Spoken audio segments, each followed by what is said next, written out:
ಎಲ್ಲರೂ ಕೈ ಚಪ್ಪಾಳೆ ಮೂಲಕ ಪ್ರೋತ್ಸಾಹ ಕೊಡಿ. ಕೈ ಚಪ್ಪಾಳೆ ಮೂಲಕ ಮಕ್ಕಳಿಗೆ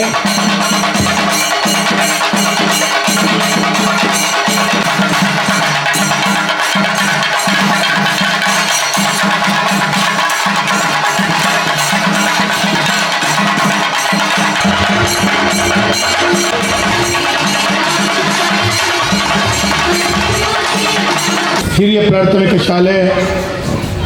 ಪದವು ಬಿಕರ್ನಕಟ್ಟೆಯ ಈ ಒಂದು ಮುಖ್ಯ ರಸ್ತೆಯಲ್ಲಿರುವಂಥ ಶಾಲೆಯ ಹಲವು ಅಭಿವೃದ್ಧಿಯ ಕಾಮಗಾರಿಗಳ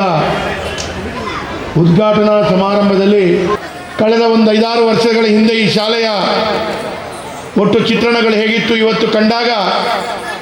ಅಭೂತಪೂರ್ವವಾದಂಥ ಬದಲಾವಣೆಯನ್ನು ನಾವಿವತ್ತು ಕಾಣ್ತಾ ಇದ್ದೇವೆ.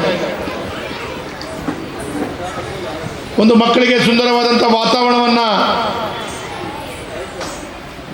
ಕೊಡಬೇಕು, ಅದರ ಮುಖಾಂತರ ಇನ್ನಷ್ಟು ಅವರಿಗೆ ಅವಕಾಶಗಳನ್ನು ಕಲ್ಪಿಸಬೇಕು, ಅವರಿಗೆ ಎಲ್ಲ ರೀತಿಯ ಸಹಕಾರವನ್ನು ಎಲ್ಲ ರೀತಿಯ ಕೆಲಸ ಕಾರ್ಯಗಳನ್ನು ಮಾಡ್ತಾ ಅವರಿಗೆ ವಿಶೇಷವಾಗಿ ಇಲ್ಲಿ ಒಂದು ಒಳ್ಳೆಯ ವಾತಾವರಣವನ್ನು ಸೃಷ್ಟಿಯಾಗಬೇಕು ಅಂತ ಹೇಳುವ ಕಾರಣ ಈ ಭಾಗದ ಹಳೆಯ ವಿದ್ಯಾರ್ಥಿ ಸಂಘ ಇರ್ಬೋದು, ಈ ಶಾಲೆಯ ಹಳೆಯ ವಿದ್ಯಾರ್ಥಿ ಸಂಘ ಇರ್ಬೋದು, ಈ ಭಾಗದ ಎಲ್ಲ ಬಂಧು ಮಿತ್ರರು ನಿರಂತರವಾಗಿ ಈ ಶಾಲೆಯ ಅಭಿವೃದ್ಧಿಗಾಗಿ ದುಡಿತಾ ಇದ್ದಾರೆ. ಕಳೆದ ಕೆಲವಾರು ವರ್ಷಗಳಿಂದ ನಾನು ಶಾಸಕನಾಗಿ ಬಂದ ನಂತರ ನಮ್ಮ ಆತ್ಮೀಯರಾಗಿರುವಂಥ ರಮೇಶ್ ಕಂಡೆಟ್ ಅವರು ಯಾವತ್ತೂ ನಾನು ಕರೆ ಮಾಡಿದರೆ ಅವರು ಹೇಳುವಂಥದ್ದು ಯಾನು ಬಿಕರ್ನಕಟ್ಟೆ ಶಾಲೆ ಡೊಲ್ಲೆ ಅಂತ ಹೇಳ್ತಾರೆ. ಅವರಿಗೆ ಈ ಶಾಲೆ ಮೇಲೆ ವಿಶೇಷವಾದಂಥ ಪ್ರೀತಿ, ಅವರಿಗೆ ಈ ಶಾಲೆ ಮೇಲೆ ವಿಶೇಷವಾದಂಥ ಪ್ರೀತಿ ಇವತ್ತು ಶಾಲೆ ಭಾಳ ಯಶಸ್ವಿಯಾಗಿ ಅಭಿವೃದ್ಧಿ ಆಗುವಂಥ ಹಂತಕ್ಕೆ ಬಂದು ಮುಟ್ಟಿ ಭಾಳ ದೊಡ್ಡ ಸಂಖ್ಯೆಯಲ್ಲಿ ವಿದ್ಯಾರ್ಥಿಗಳ ಸಂಖ್ಯೆ ಕೂಡ ವೃದ್ಧಿ ಆಗ್ತಾ ಇದೆ.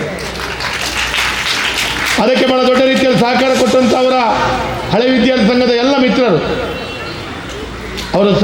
ಶೈಲಜಾ ಸುರೇಶ್ ಇರ್ಬೋದು, ಹಂತದ ವರ್ಷದ ಎಲ್ಲ ಅಧ್ಯಕ್ಷರುಗಳು ವಿಶೇಷವಾದಂಥ ಸಹಕಾರ, ಗೌರವ ಅಧ್ಯಕ್ಷರು ಸಂಜೀವಣ್ಣ ಇರ್ಬೋದು, ಹೀಗೆ ಎಲ್ಲರ ಸಹಕಾರದೊಂದಿಗೆ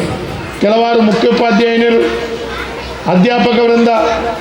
ಈ ಶಾಲೆಯ ಅಭಿವೃದ್ಧಿಗಾಗಿ ತಾವು ಮಕ್ಕಳೊಂದಿಗೆ ಮಕ್ಕಳಾಗಿ, ದೊಡ್ಡವರೊಂದಿಗೆ ಹಿರಿಯರೊಂದಿಗೆ ಹಿರಿಯರಾಗಿ ಈ ಶಾಲೆಯ ಸೇವೆಯನ್ನು ಮಾಡ್ತಾ ಮಕ್ಕಳಿಗೆ ಒಳ್ಳೆಯ ರೀತಿಯಲ್ಲಿ ಉತ್ತಮ ಅಂಕ ಕೊಡಿಸುವ ದೃಷ್ಟಿಯಲ್ಲಿ, ನಮ್ಮ ಸಂಸ್ಕೃತಿ ನಮ್ಮ ಸಂಸ್ಕಾರ ಕೊಡುವಂಥ ದೃಷ್ಟಿಯಲ್ಲಿ ನಿರಂತರವಾದಂಥ ಪ್ರಯತ್ನವನ್ನು ಶಾಲೆಯ ಅಧ್ಯಾಪಕರ ತಂಡ ಮಾಡ್ತಾ ಇದೆ. ನನಗೆ ಇವತ್ತು ಭಾಳ ಸಂತೋಷ ಇದೆ.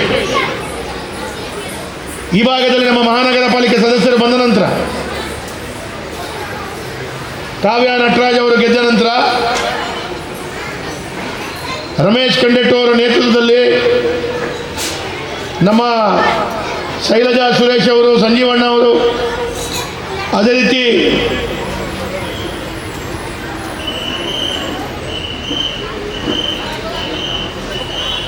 ನಮ್ಮ ಗಿರೀಶ್ ಕೊಟ್ಟಾರಿ ಅವರು, ನವೀನ್ ಅವರು, ಇನ್ನೋರು ನಮ್ಮ ಸಂಘಟನೆಯ ಪ್ರಮುಖರಾಗಿರೋದು ನವೀನ್ ಅವರು, ಶರತಣ್ಣನವರು, ಇವರೆಲ್ಲರ ಪ್ರಯತ್ನ ಕಳೆದ ಕೆಲವಾರು ವರ್ಷಗಳಿಂದ ಈ ಶಾಲೆಗೆ ಸರ್ಕಾರದಿಂದ ಮತ್ತು ಶಾಸಕರಿಂದ ಏನೆಲ್ಲ ಕೆಲಸ ಕಾರ್ಯಗಳು ಮಾಡಿದ್ದಾರೆ ಅಂತ ಹೇಳೋದು ನಾನು ಹೇಳಲಿಕ್ಕೆ ಬಯಸ್ತಾ ಇದ್ದೇನೆ. ಪ್ರಾರಂಭದಲ್ಲಿ ಈ ಹಳೆಯ ಕಟ್ಟಡವನ್ನು ರಿಪೇರಿ ಮಾಡಬೇಕು ಅಂಥೇಳಿ ಈ ಶಾಲೆಯ ಹಳೆ ವಿದ್ಯಾರ್ಥಿ ಸಂಘ ಮತ್ತು ಅಧ್ಯಾಪಕರಿಂದ ಮುಖ್ಯೋಪಾಧ್ಯಾಯರು ಮನವಿ ಮಾಡಿದಾಗ MCFನವರಿಂದ 12 ಲಕ್ಷ ರೂಪಾಯಿಯ ಈ ಶಾಲೆಯ ಅಭಿವೃದ್ಧಿಗಳನ್ನು ಕೈಗೆತ್ತಿಕೊಂಡ್ವಿ. ತದನಂತರ ಹಿಂದುಗಡೆ ಮಳೆ ಭಾಗದಲ್ಲಿ ಪ್ರಕೃತಿಯ ವಿಕೋಪ ಆದಾಗ ಕಾವ್ಯ ನಟರಾಜ್ ಅವರಿಗೆ ಗೊತ್ತಿದೆ, ಸರಿಸುಮಾರು 8 ಲಕ್ಷ ರೂಪಾಯಿಯಲ್ಲಿ ರಿಟೈನಿಂಗ್ ವಾಲನ್ನು ಕಟ್ಟುವಂಥ ದೃಷ್ಟಿಯಲ್ಲಿ ಈ ಶಾಲೆಗೆ ತೊಂದರೆ ಆಗಬಾರ್ದು, ಇದರ ಫೌಂಡೇಶನ್ಗೆ ತೊಂದರೆ ಆಗಬಾರ್ದು ಅಂತ ಹೇಳುವಂಥ ದೃಷ್ಟಿಯಲ್ಲಿ 10 ಲಕ್ಷ ರೂಪಾಯಿ ಹತ್ರ ರಿಟೈನಿಂಗ್ ವಾಲನ್ನು ಕಟ್ಟುವಂಥ ಕೆಲಸ ಕಾರ್ಯಗಳು ನಮ್ಮ ಸರ್ಕಾರ ಇರುವಾಗ ಅವತ್ತು ನಮ್ಮ ಶಿಕ್ಷಣ ಸಚಿವರಾಗಿರುವಂಥ ನಾಗೇಶ್ ಅವರು ಅವರ ಹತ್ರ ಮನವಿ ಮಾಡಿಕೊಂಡ ಹಾಗೆ 45 ಲಕ್ಷ ರೂಪಾಯಿಯಲ್ಲಿ 2 ವಿವೇಕ ಕೊಠಡಿ, ಅದು ಮಾತ್ರವಲ್ಲ ಇಲ್ಲಿ ಈ ಶಾಲೆಗೆ ಹಳೆಯ ಶಾಲೆ ಆದರೂ ಕೂಡ ಸುಂದರವಾಗಿ ಕಾಣಬೇಕು ಅಂತ ಹೇಳೋದ್ರ ದೃಷ್ಟಿಯಲ್ಲಿ ರಮೇಶ್ ಕಂಡೆಟ್ಟು ಅವರು ಇದಕ್ಕೆ ಪೂರ ಪೇಂಟಿಂಗ್ ಆಗೋದು ಅಂತೇಳಿ ಆ ಪೇಂಟಿಂಗನ್ನು ಮಾಡಿಸ್ಕೊಟ್ರು ರಮೇಶ್ ಕಂಡೆಟ್ಟು ಅವರು. ಇವತ್ತು ಈ ಶಾಲೆಯ ಆಫೀಸ್ ರೂಮ್ನ ಒಳಗಡೆ ಬೇಕಾದಂಥ ಕೆಲವಾರು ಕಾಮಗಾರಿಗಳನ್ನು ಮಾಡಬೇಕು ಅಂತ ಹೇಳೋ ಕಾರಣ ಅದನ್ನು ಕೂಡ ಕೈಗೆತ್ತಿಕೊಂಡು ಸಂಪೂರ್ಣ ಮಾಡಿದ್ದೀರಿ ನೀವು. ಇವತ್ತು ಈ ಶಾಲೆಯ ಮುಂಭಾಗದಲ್ಲಿರುವಂಥ ಚರಂಡಿ ನಿರ್ಮಾಣ, ಚಪ್ಪಡಿ ಕಲ್ಲು ಹಾಸುವಿಕೆ ಸರಿಯತ್ತ ಎಂಕ ಪೂರ ನೆಂಪುಂಡು. ಅಲ್ಲಿ ಮಾತ್ರ ಅಲ್ಲ, ಈ ಶಾಲೆಯಲ್ಲಿ ನೀವು ಮಕ್ಕಳಿಗೆ ಮತ್ತು ಇಲ್ಲಿ ಪರಿಸರದಲ್ಲಿ ತೊಂದರೆ ಆಗಬಾರ್ದು ಅಂತೇಳಿ ಒಂದು ಐಮಾಸ್ಕ್ ಜೋಡಣೆ,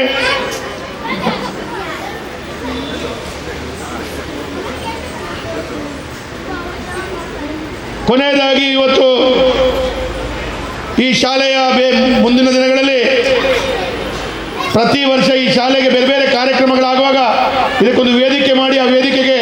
ಬಾಡಿಗೆ ಹಣವನ್ನು ಕೊಡುವಂಥ ರೀತಿಯ ವಾತಾವರಣ ಇತ್ತು. ಅದಕ್ಕಾಗಿ ರಮೇಶ್ ಕಂಡೆಟ್ಟು ಅವರು